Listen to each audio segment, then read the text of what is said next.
Are you ready? Yeah. Okay, go.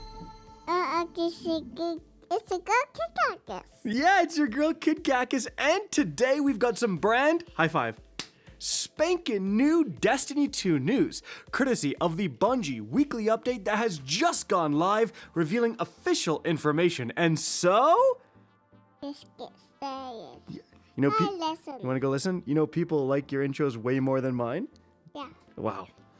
Alright, now if that doesn't deserve a like and a comment, I don't know what does. Okay, so first things first, what's been going on this week in Destiny 2? Well, on the Tuesday weekly reset, a few important things happened. First of all, you can now actually go and get all of the rest of the exotic catalysts for the Wolfsbane exotic axe. So if you want to know how to get literally every single catalyst, including the one that was available last week, definitely check out my guide linked right up above. Some of those catalysts will pretty drastically improve the Wolfsbane performance. But on top of that, also on the Tuesday reset, we got some massive improvements to the leveling system. Finally. But if you want to know a full breakdown of those changes, definitely check out my video linked right up above. But to quickly summarize the biggest things. First of all, guys, you can head to the tower, and near Zavala, you have this TechSec supply drop. It's full of 300 power level minimum gear. If you're above 300 power, it's going to be powerful drops, but that means anyone who may have quit the game early, got frustrated with the leveling system, you can walk into the tower, instantly be 300 power level. You also get almost 800,000 unstable cores. Bungie is getting rid of that hated currency, so that's fantastic as well. And then there's been a ton of like portal and loot reward changes. The big thing, guys, the one that you're going to notice right away is that every bonus drop, so those little green engram icons that you see in the portal, those are all going to be powerful gear. So whereas before you did a fire team ops, you would get like 1 or 2 actual powerful items, and then if you got 3 extra of those green engram drops, those bonus loot drops, they'd all be 10 power level below. Now everything, all 5 pieces of loot you get will actually progress your power level. So overall, people are pretty positive with these changes. Now, don't get me wrong, there's still some big problems. I mean, right now, you don't have a reason to go above 470 power level because the activity caps, right?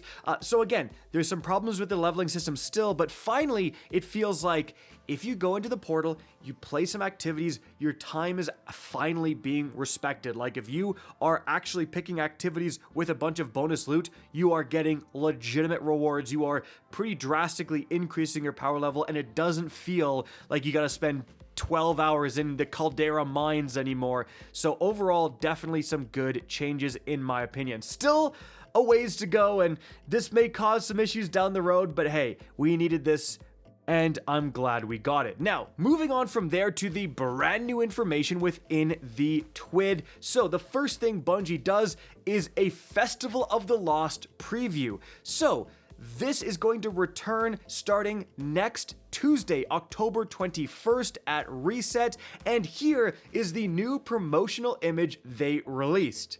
Now, this event is going to last for 2 full weeks, and here's what Bungie says about it. After years of delving into haunted lost sectors, we have a new PvE activity coming to Festival of the Lost, Haunted Altars. It's a 6-player match-made activity on the moon, and you could say it's a spooky spin on Altars of Sorrows. Defeat waves of enemies, build defenses, and feed your monster before popping it like a piñata full of candy. The other activity inspired by Festival of the Lost is Red Rumble. Interesting name, isn't it? It is a PvP 6-player version of Rumble where you shoot headless ones to drop ammo, explosive pumpkins, and more tools that will help you defeat your opponents. So overall, like, yeah, it's repurposed Altars of Sorrows, but the old festival event was repurposed solo lost sectors, right? Or just lost sectors in general. So honestly, I'm kind of more excited for this 6-player matchmade activity than I was for just Haunted Lost Sectors returning. Now, they also then talk about the loot. In that promotional image, we can see there are 3 new weapons coming here, guys, and the first one is the Gunburn. This is a kinetic lightweight frame submachine gun, and they say yes, it has kinetic tremors. This is looking like actually a possible meta weapon. The perk combinations are pretty darn good.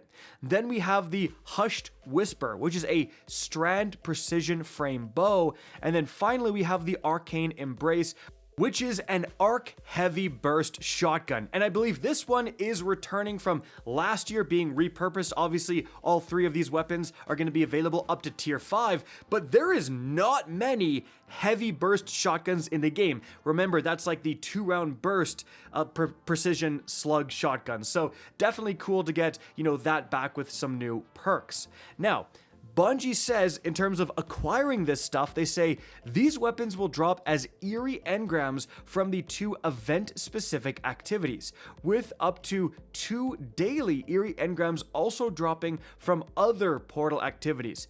You can also buy them with candy, of course, and the event home has some of them as part of the event rank rewards and the event shop. The best news is, all Festival of the Light weapons will drop with a higher tier than your current level allows you to earn, just like Solstice, guys. That's massive. So for anyone out there, again, who isn't, in the high 400s, if you are someone who's just coming back and you go and grab the TechSec stuff from the tower, you're 300, that means you have a chance to get tier 5s, right? Because you can earn lucky tier 4 loot randomly in the 300s. So obviously those would be lucky tier 5s instead. So yeah, and that was happening during Solstice. People in the 300s would just luck out and get tier 5 loot. And if you're in the 400s, guaranteed tier 5s. That's what that means. So huge for that. They also say that's all we had to share for Festival of the Lost before it goes live. When October 21st comes, visit Eva Levante to get your first mask so you can earn candies and get everything rolling. So it seems like it'll be kind of a mix. There's still going to be an event homepage like they mentioned, but you're also going to have a more traditional event space where you're using candy to buy rolls and stuff like that. Somewhat like Arms Week, where you're earning the telemetries and you actually go to 801 to go and buy certain things. Now, they also say to commemorate the fallen Guardians, we are giving away the Feral Heart emblem when you tune into your favorite Destiny 2 streamer for at least 30 minutes from October 21st at 10 a.m. Pacific until October 28th at 10 a.m. Pacific. You have to have everything linked and you can see it right here. So guys, I'm definitely going to be live on Twitch a few times during this week, just grinding Festival for myself. I want to get a god roll of that SMG, and this is actually a pretty sick emblem you can earn. Don't have to sub, nothing like that, just by watching. Now, moving on from there, guys, that's one new event Bungie previews, but then they talk about another new event. So this is going to be this big new event that's going to kind of end off the season. It's called Call to Arms. So here's what's happening. Starting November 11th, so this is going to be, I think, a week after Festival ends, we're debuting a brand new event, Call to Arms. Devrim K has been tapped by the Vanguard to help the last city find the best gear in the Sol system for its mortal forces. Devrim is asking all Guardians to put their best loadouts to the test by racking up higher scores than ever before. To aid in that effort, Guardians can visit Devrim to increase the chance of receiving select weapons from this season's events via engram attunement. Devrim will also be importing daily shipments that feature powerful gear from different activities. This will be a great time to complete your seasonal gear collection before Renegades begins. So in terms of the event weapons attainable with that weapon attunement, and Bungie says with a chance to receive their holofoil variant as well, these include the Submersion, the combat bow, and then you have the Romantic Death grenade launcher, you have the Folded Root rocket launcher. Then you have the ribbon tail and the Cynatica. So those are from like Arms Week, and the Phonotreafera, the spread shot hand cannon, and the Terracnius or whatever it's called.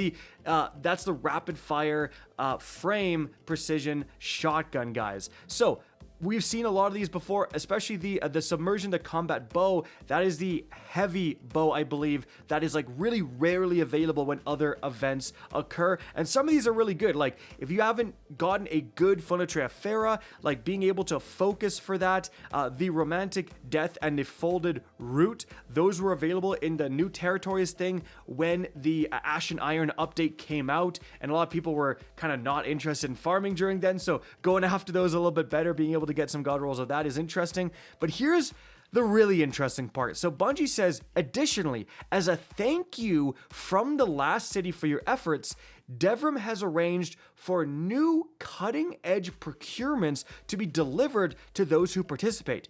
Cutting-edge procurements contain a random assortment of new Season 28 gear. Season 28 starts with Renegades. We're in Season 27, and other goodies designed to help you get a head start in Renegades. Okay, so wait, well, you're going to be earning gear that's coming next season? Like, are you going to be earning it before next season starts, or like as soon as next season starts, you just get a bunch of like head start gear? That could be pretty sick. And they also say, finally, Devrim knows that Guardians don't want to just use the best gear, they want to look their best as well. All players can earn exclusive cosmetics, such as a new exotic weapon ornament for the new Malpus. That is the current Season's Pass exotic weapon, by completing event ranks, which also unlock rewards including a Sparrow, Ship, Ghost Shell, Shader, Finisher, and Holofoil weapons. For those who want to push the limits of their build and skill, Guardians will be able to go head-to-head to compete for an exclusive Universal Helmet Ornament among other prestigious prizes. So, here's that competition that they're talking about to get those prizes. So the competitive format reward eligibility. So they say call to arms competition asks Guardians to compete against each other for high scores in any or all of 5 different portal activities. At the end of the event, Guardians will receive prestigious prizes based on their final competitive standing in each of the activities, with the exception of Cutting Edge Zone Control, which requires a full set of new gear. There was no restriction on loadouts that may be equipped. So, launching call to arms activities from the event home will make you and your fire team eligible for competitive high scores. So here are the activities. You have the Heliostat Exotic Mission, the Coil, Salt Mines, Proving Grounds, and Cutting Edge Zone Control. Your high scores are awarded competitor points based on how that score compares to the scores as a percentile of all Guardians. The total number of competitor points determines the rewards received at the end of the event. So they say, to continue this, to give perspective, Guardians who can earn a top 10% score for 2 of the 5 call to arms activities will earn enough competitor points to be eligible for the new Universal Helmet Ornament. The best of the best Guardians scoring the top 1% in just one activity will also have enough competitor points to be eligible for that same reward. Here's a breakdown of the prestigious competitive prizes that can be earned. So, you have 2 new emblems, one granted to all players who post a high score, and one for top scoring Guardians. You have a new Transmat effect, a new shader, and a new legendary Universal Helmet Ornament, and here it is. Okay, that's actually pretty crazy. Like a flaming, like, I guess Roman Spartan style helmet thing, like that is, alright. I might have to be, posting some high scores here. I might have to be grinding this event. That's actually pretty sick. So, kind of maybe not the best explanation by Bungie, but here's what I think is going on. You have this call to arms event. You can attune any of these event weapons that include, you know, old event weapons. I will note that like Solstice and Festival of the Lost weapons are not part of this, but then you go and you try to get the highest score possible in those set activities. Like you're going into Heliostat, you're putting on every modifier you can, right? You're going well above A+, you're using the best build possible, you're trying to go in, kill enemies, complete the mission as quickly as possible to get like a top 10% score. And you're trying to do that for multiple activities, or maybe you're getting the best, like literally the highest, like top 1% score, and then you can potentially get those helmet ornaments and some other cosmetic rewards. Overall, I actually think that's pretty cool. Like, they're not locking the weapons behind the high score stuff, like that's the practical loot, but having some cosmetics, like exclusive cosmetics for high scores is actually not a bad idea. So, let me know what you guys think of this event. I'm interested to try it out for sure. However, there's one potential big downside. Your score is tied to your power level. So, will only people at 550 be able to post those top 1% scores? That is a possibility. Now, Bungie may account for this and have an interesting scoring system, or like apply the scoring system differently depending on your actual power level. Or, hey, I said earlier that there's no reason to go above 470. Maybe this is it. Maybe it's like, hey, no, if you want to get the top score, you have to be a dedicated player. And with all the changes to the portal, it's a lot easier to level up now. Again, let me know what you guys think. Then you have the Destiny 2 Creator Hub Epic Raid Challenge. So basically, a bunch of different teams have a 6-hour window to go and try to do like a speed run of the epic raid, and I'm just gonna post the different teams right here, guys. They also say streamers on the list above will be giving away the All That emblem during their live streams as well, guys. So if you're interested in watching speedruns, definitely tune into those. Moving on from there, Bungie Foundation at TwitchCon 2025. Here's all the information. If you're going to TwitchCon, there you go.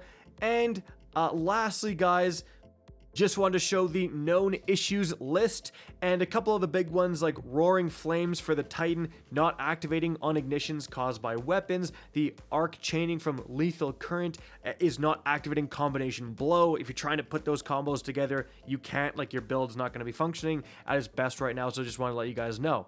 Guys, that is going to be it for the video. Hope you enjoyed and found this informative. If you did, please remember to help me out by simply rating and especially sharing this video. If you guys want to see more Destiny 2 content similar to this, don't be afraid to slap that subscribe button. If you want to get in touch with me and keep up to date with the latest channel activity, the best way is to follow me on Twitter at RickCacus, that is linked in the description down below. Again, I hope you enjoyed the video, and as always, have a good day.